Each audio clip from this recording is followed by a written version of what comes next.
พี่น้องซุ่มเจ้าเห็นรูปการ์ตูนที่เขาเจ้าโพสต์กันอยู่น้ำหน้าเฟซซุมื้อนี่บ่โพสต์กันยังซุ่มไปเบิ่งหมอลำนั่นแหมเป็นรูปพิเพศนั่นแหม มีรูปหนึงเขียนว่าเป็ดที่ชอบเต้นหน้าห้านหมอลำว่าซั่นตายห่าเลย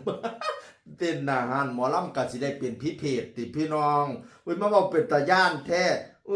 อีกรูปหนึงว่าเพจที่ชอบดูหมอลำนางเบิงหมอลำซื่อๆก็สิเป็นเพจแต่บัดนี้พี่น้องมาเว้าเป็นตาย่านจนสัวชาติเราบันเทิงศิลป์ก็เลยเอารูปนี่มาแท้แล้วก็เขียนว่าชาติหน้าบ่มีชาตินี่ม่วนอย่างเดียวกูว่าเด้อ เพจที่ชอบเต้นหน้าห้านหมอลำเพจที่มักเบิ่งหมอลำมาเว้าเป็นตาย่านแต่บัดนี้พี่น้องแต่น้อยแต่นุ่มข่อยก็เต้นจังนี้หน้าห้านหมอลำนั่นน่ะลางเที่ยจนซอดแจ้งจางปางสว่างคาดตา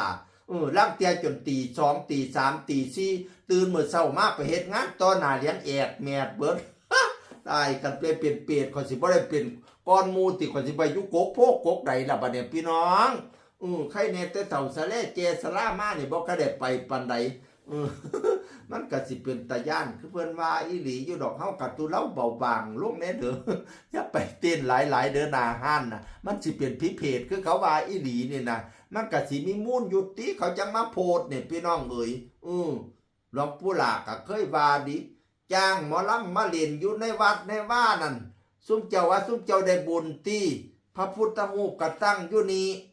ซุมหมอลำมันก็เต้นอยู่นี่มันก็เด้งเส้นหน้าพระพุทธรูปเด้าเส้นหน้าพระพุทธรูปซุมเจ้าว่าซุมเจ้าได้บุญติจ้างหมอลำมานั่นต่างพะนะบ่าเว้าไปเว้ามาก็สิแม่นความเพิ่นพี่น้องเอ้ย ซุมหมอลำก็อย่าสุใส่เสื่อมใส่เขินอย่าสุใส่เหียนหลายแสดงในวัดในบ้านนั่นก็ได้เนาะเฮ้ยด้วยฮักและเปลี่ยนห่วงมันสิเปลี่ยนพิเพศคือจังเขาว่านี่น่ะบ่เปลี่ยนแต่ซุมเจ้านี่ซุมข่อยไปเบิ่งหมอลำซุมจ่อยข่อยก็สิได้เป็นพิเพศพร้อม มาบ่เป็นตารุ่นโตนชาติเจ้าของแท้ผู้เฒ่าไปนั่งเบิ่งหมอลำซื่อๆก็เป็นพิเพศ มาบอกเป็นตาย่านแท้ก็สิแม่นอยู่ดอกเนาะก็สิมีมูลอยู่ติเฮากะ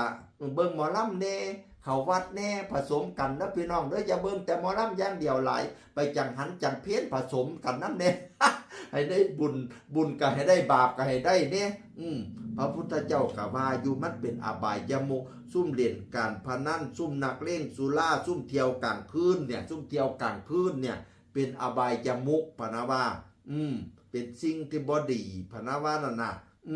เฮากะตุเล่าเบาบางลงในเด้อข่อยกะจักสิว่าจังใดบุข่อยกะย่านข่อยเป็นอยู่แต่ว่าเว้าเพื่อนหมอลำนี่ข่อยมักคันบ่มักข่อยบ่มาเฮ็ดข่าวหมอลำดอกพี่น้องเอ้ย โอ้ยน้องเอ้ยเฮาสิได้พ้อกันอยู่กกโพกกใดล่ะบัดเนี่ยพี่น้อง มาบอกเป็นตาย่านแท้บ่แม่นก่อนสิเซาอ่านข่าวหมอลำซะติ กันไปเบิ่งหมอลำเป็นเพจพี่เพจตะสู หรือสุมเจ้าวัดจังไดเว้าสู่ข่อยฟังแน่นักปราชญ์ราชเมธที่ผู้เพิ่นบวชโดนเป็นทิศเป็นจานเว้าสู่ข่อยฟังแน่หลวงพ่อผู้เป็นมหาเว้าสู่ข้าน้อยฟังแน่ผู้ใดมาฟังข่าวนี่เว้าสู่ข่อยข้าน้อยฟังแน่ไปเบิ่งหมอลำเป็นพิเพศแท้ติไปเต้นอยู่หน้าห้านเป็นพิเพศแท้ติผู้ใดได้เฮียนพระไตรปิฎกเว้าสู่ข้าน้อยฟังแหน่เว้ยเฮ้ย ข้าน้อยก็ย่านอยู่ดีเอาไปเอามาบ่แม่นสิได้เซาอ่านข่าวหมอลำสติบัดนี้เนี่ย จากเสียงอื่นคนเก่ามาเว้าสู่ฟังสวัสดีครับสวัสดีครับ